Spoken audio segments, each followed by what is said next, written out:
Hello guys, welcome home maker zone. இது தையலும் கதையும்.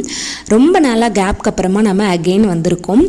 என்ன அப்படின்னா மாடியே ஏறக்கூடாது அப்படின்னு ஸ்ட்ரிக்டாக ஃபாலோ பண்ணிவிட்டு ஒரு சில மாதங்களுக்கு அப்புறமா என் மாடி, என்னோடய ரூம், என்னோடய மிஷின் அப்படின்னு சொல்லி லைக் சந்திரமுகி கங்கா மாதிரி மாறி இது ஒட்டியானம், இது காசுமால் அந்த மாதிரி போயிட்டு டஸ்ட்டு படிஞ்ச, அதாவது நான் வேறு மாதிரி அரேஞ்ச் பண்ணி வச்சுட்டு போயிருந்தேன்.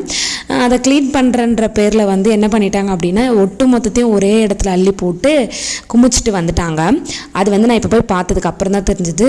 பிகாஸ் நான் இருக்கணும் இல்லையோ மேக்ஸிமம் நான் அதை ஃபினிஷ் பண்ண போகிறேன், இதுக்கப்புறம் உட்காரக்கூடாது அப்படின்னு டிசைட் பண்ணிட்டு தான் அதை நான் க்ளீன் பண்ணி அரேஞ்ச் பண்ணி வச்சுட்டு வந்தேன். இருந்தாலும் அங்கே ரூம் டஸ்ட் ஆகுது அப்படிங்கிறதால அகெயின் என்ன பண்ணிட்டாங்க அப்படின்னா வீட்டில் இருக்கவங்க போய் க்ளீன் பண்ணிவிட்டு எல்லாமே என் ஹஸ்பண்ட் க்ளீன் பண்ணிவிட்டு என்ன பண்ணிட்டாங்க, எல்லாத்தையும் தூக்கி ஒன்றா போட்டு வச்சு டம்ப் பண்ணிட்டு வந்துட்டாங்க.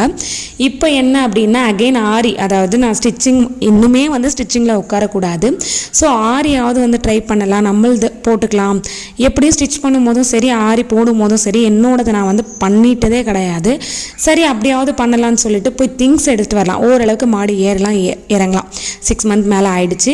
ஸோ போய் திங்ஸ் எடுத்துகிட்டு வரலாம் அப்படின்னு சொல்லி போகவே சுற்றி மாடி சுற்றி பார்க்கவே எனக்கு அதாவது ரொம்ப வருஷம் கழிச்சு ஏதோ பீச் பார்க் போன மாதிரி இது இடம், இங்கே நான் எவ்வளோ பிஸியாக இருந்தேன், இங்கே இது வச்சேன், அங்கே அது வச்சேன், என்ன இதெல்லாம் போட்டு இப்படி வச்சுருக்காங்க, இதை எப்படி ரீஅரேஞ்ச் பண்ணுறது, அகெயின் நம்ம எப்படி இது திரும்ப இதில் உட்காருவோம், அந்த மாதிரி அந்த சந்திரமுகி கங்கா மாதிரி தான். திரும்ப அப்புறம் மாடிக்கு போயிட்டு பின்னாடி போயிட்டு முருங்கை மரம் இது பண்ணியிருக்கு அப்படி இப்படின்னு சொல்லிட்டு எல்லாத்தையும் பார்த்துக்கிட்டு பறிச்சுக்கிட்டு அந்த மாதிரி கொஞ்சம் போயிட்டு இந்த வீட்டுக்குள்ளே அடைஞ்சிருந்தவங்க வெளியில் போயிட்டு வேடிக்கை பார்ப்பாங்க இல்லையா இந்த குழந்தைங்களாம், அந்த மாதிரி என்னை மீறி ஒரு குழந்தை தன்னை வெளியே எல்லாத்தையும் சுற்றி பார்த்துக்கிட்டு இருந்தேன். போனது ஆரி திங்ஸ் எல்லாம் எடுத்துகிட்டு கீழே வரதான். ஆனால் நான் அரேஞ்ச் பண்ண மாதிரி இருந்துச்சு அப்படின்னா அதை மட்டும் எடுத்துகிட்டு வந்திருப்பேன்.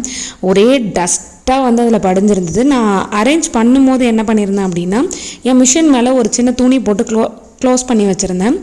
என்ன அப்படின்னா இதுக்கு மூடியெல்லாம் கிடையாது, நான் வாங்கினது செகண்ட் ஹேண்ட் மிஷின், அதை வச்சு தான் ஓட்டிக்கிட்டு இருந்தேன். இப்போ அந்த க்ளோஸ் பண்ண அந்த துணியுமே எடுத்துகிட்டு என்ன பண்ணியிருக்காங்க, இது எல்லாத்தையும் வைக்கிறதுக்கு இடம் இல்லைன்னு சொல்லி என் ஹஸ்பண்ட் எல்லாமே மேலே போட்டிருக்காங்க. பட் நல்லா தான் ஓரளவுக்கு போட்டிருந்தாங்க, இருந்தாலும் மேலே டஸ்ட்டு தான் படிஞ்சிருக்கு.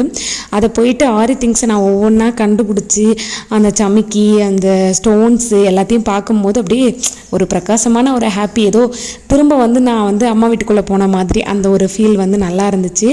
நான் போயிட்டு அது எல்லாத்தையும் எடுத்துகிட்டு வரது தான் போயிருந்தேன். திருப்பி எடுத்துகிட்டு நான் மறுநாளே ஸ்டார்ட் பண்ணிடுவேன் ஒர்க்கு அப்படின்லாம் எனக்கு தெரியல. ஏதோ ஒரு ஆர்வம், இத்தனை நாளாக இல்லாமல் போகலான்னு வெயிட் பண்ணி இன்றைக்கி பொறுமையாக ஏறி போய் எடுத்துகிட்டு வந்துடும் சொல்லி எல்லாத்தையும் எடுத்துகிட்டு வந்திருக்கேன். சிசர்லேருந்து எதுவுமே நான் யூஸ் பண்ணவே போகிறதில்ல. அங்கேருந்து இந்த ஆரி திங்ஸை மட்டும்தான் எடுத்துகிட்டு வரேன். இங்கே பேசிக் சிசர் வச்சு தான் யூஸ் பண்ண போகிறேன். பிகாஸ் ஆரி போடுறது மட்டும் தான் பண்ண போகிறேன், வேறு எதுவுமே பண்ண முடியாது. ஃபர்ஸ்ட் ஆஃப் ஆல் இதுக்கு இடையில ஹாஸ்பிட்டல் போகிறது இந்த மாதிரி ஏகப்பட்ட ஒர்க்ஸ் இருக்கும்.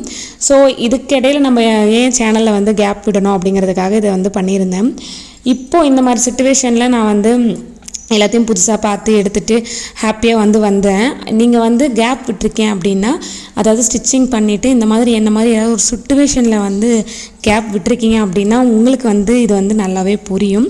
ஸோ இன்றைக்கி தான் நான் ஒரு முடிவு பண்ணி எதுவும் பண்ண தேவையில்லை, ரொம்ப நேரம் உட்காந்து கூட ஹர்ஷா போட தேவையில்லை, ஓரளவுக்காவது அதை டச் இருந்துக்கிட்டே இருப்போம், நம்ம அந்த சேனலும் சரி என்னோடய ஆரியும் சரி டச் இருந்துகிட்டே இருக்கட்டும் அப்படிங்கிறதுக்காக இன்றைக்கி போயிட்டு எடுத்துகிட்டு வந்தப்போவே ஏதோ 10 ப்ளவுஸை போட்டுட்டா மாதிரியும், ஐ மீன் அந்த மிஷினை போய் பார்த்து அந்த இடத்த பார்த்த உடனே நம்மளுக்கு எல்லாமே ஃபினிஷ் பண்ண மாதிரி ஒரு சின்ன சந்தோஷம் இருந்துச்சு.